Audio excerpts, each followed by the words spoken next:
What's up, and welcome back to the channel. So what we're going over, if you're here, you're looking for clarity as an overthinker. And there's a lot you probably know about yourself, but do you really know why you overthink? Do you know why it makes sense to spend most of your time up here than experiencing the life in front of you? And that's something that we're looking to dive into. And this is going to be a series because there's so much to cover within just the realm of overthinking. I mean, as a deep overthinker myself, there's so much that, yeah, there's some things I came across, but it was more on my journey of what got me to understand what's really taking place. And what we're going to start off with is why we overthink. And what it is, it doesn't feel safe to be within the body. It doesn't feel safe to be present with the life that's happening in front just because of past experiences. You know, something happened, whatever that is. It could be traumatic experiences, something very uncomfortable. There's moments in time that it didn't feel safe to trust the next moment would be okay. It didn't feel safe to trust that you could just be and nothing bad will happen. You know, there's significant imprints. So any time that and honestly, every moment is a moment that's never happened before. Because I was going to say is every time that there's a moment where you don't know what's going to happen, that's pretty much every single moment. We don't know what's going to happen in 10 minutes, let alone an hour or a day. So because of those past experiences, we try to predict the next moment. And as you practice the art of overthinking, right, of just thinking so much and start to think of like all possible scenarios. It's kind of like when you see in the movies, the conspiracy theorists, and they have like the thread tied to all these different things. It's like the board and the guy's like cracked out like... That's what it is, right? It's like all these possible scenarios of like, okay, let's avoid this one.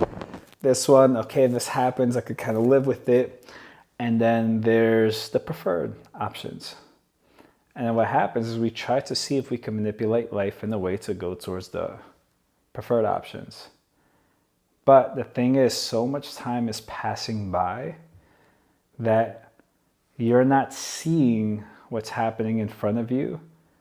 And because there's an avoidant energy behind whatever the thing is that you're thinking about, because there's a common theme across it, although every moment is a moment that has never happened before, there's a reason why you're overthinking. There's like a subject or a topic at hand that it's tied to. And whatever is the energy behind that, kind of like an autopilot in the current moment, navigating that.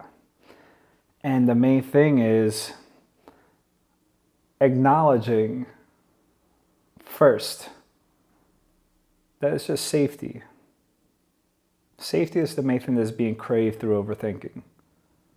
You just want to feel safe, to be able to enjoy life.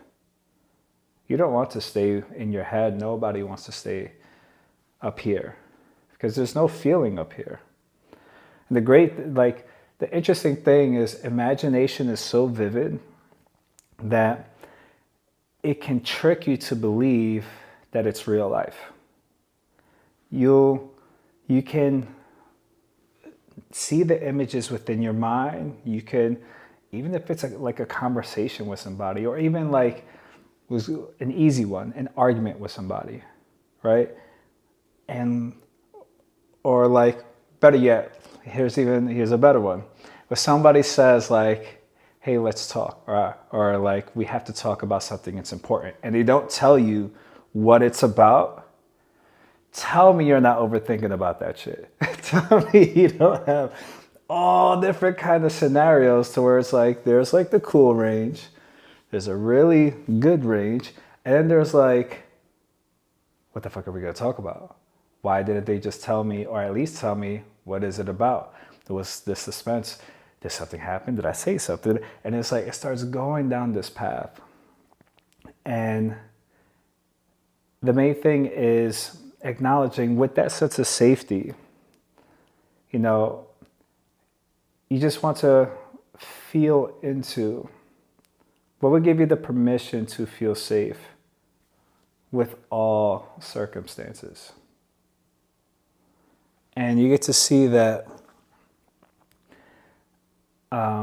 I went on a tangent before I finished that one to go back to the feeling aspect. Like as you envision that conversation in all possible scenarios of somebody saying that they want to talk to you,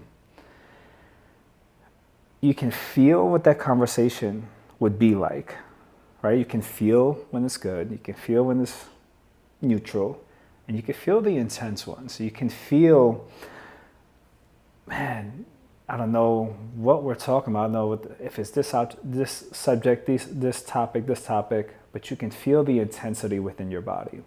You can feel the tightness, the tension, the resistance. You can almost feel your feelings getting hurt and nothing has been said. You can feel them getting worked up. You can feel them feeling equally as intense, possibly building up into like a shouting match. And you can also feel the range on the other side. That's the interesting thing about imagination. That's where I was going. That's the interesting thing about imagination, is that you can feel what you're thinking. You can see it, you can feel it, and it's so enticing, so engaging. I like to see it as like a virtual reality that's so vivid, so real. You think that's real. You think that's equivalent to the life that's in front of you. To where it's like you could get lost within your own mind and not even know it. There was a long period of time before I dove deep into this kind of work that I do, that I only lived up here because it just didn't feel safe to do otherwise. I always had to try like my aim was to be 10 steps ahead, but in looking back on it, I was just trying to be 10 steps ahead. I really wasn't fully 10 steps ahead, because just being up here, you're reacting or responding to life. You're one step behind to life. You're kind of like loading into it. The best thing to discover is, what's the sense of safety that you're looking for? What would allow you to drop within your body? And to know that, you just have to feel what dropping into your body feels like. Because if you don't know what you're aiming for, you're going to miss the target every single time. So you just want to at least know the range as to like, what does dropping into my body feel like? So even now in this moment, can you bring your attention to your heart and just keep it there? And every time like you feel your mind like wandering off, or just come right back to your heart. See if you can feel your heart beating within your chest. So it's not that you're going to be absent of thought. You can still think, but you think of like what's necessary. Your mind is meant to be used, not lived through. And as you keep your awareness and your attention on your heart, you can start to feel the rest of your body. And you can almost like feel certain parts of your body like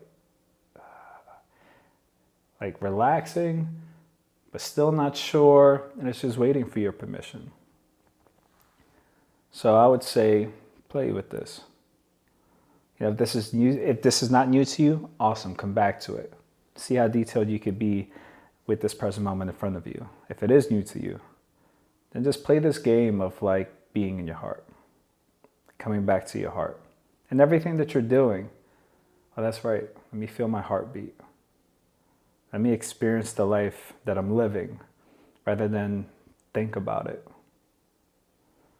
So, yeah, I'm going to make this a whole series of clarity for overthinkers.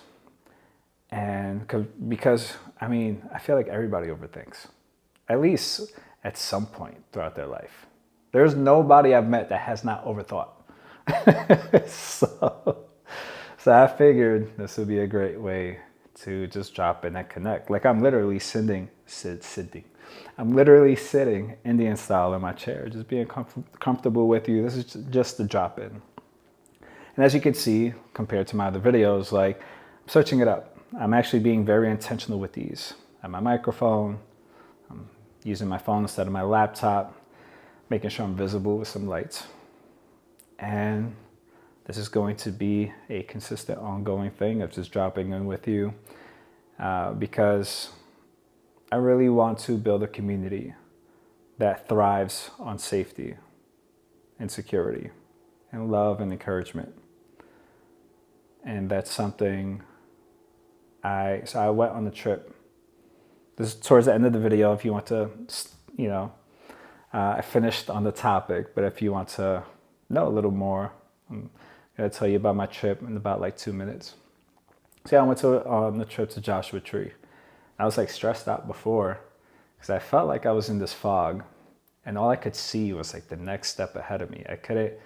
And I noticed like that feeling of lost was stressing me out. It was making me anxious to where like, and I would try to like think ahead or try to see if I could get messages ahead. I would listen to I have certain tarot readers I listen to and that like go really deep and literally like across the board, even with my friends that are gifted, like everybody would just say, trust. You just have to trust. Like I never got what the next step was. And I remembered that there's something I used to say all the time. It's easier to remember than to be reminded. This was a moment in time I was reminded because I didn't remember to stay on top of certain practices that I know. And I was reminded why I do those things, why I come back, and why I live within the body, not within the mind. And so, and what came through while I was out in Joshua Tree was I got to look up at the stars by myself, and it was just to create a community. Because I had a friend share with me, you're saying all the things you don't want, but you're not saying what you do and how you would show up. And then I realized that that's what I want to do. I want to create a community that thrives on safety, security, encouragement, and love. And my intention is to show up to that with pure love, like the love of like that a parent has for their child. Because that's like true, pure, unconditional love. So yeah, that's what came through for me. And that's why I decided to get this started. So next video, I'm thinking if I should do this every day or every other day. At the very least, every other day. So a new video will be coming soon on the topic of clarity for overthinkers. Much love and appreciation for you, and I'm wishing you an amazing day. I'll catch you later.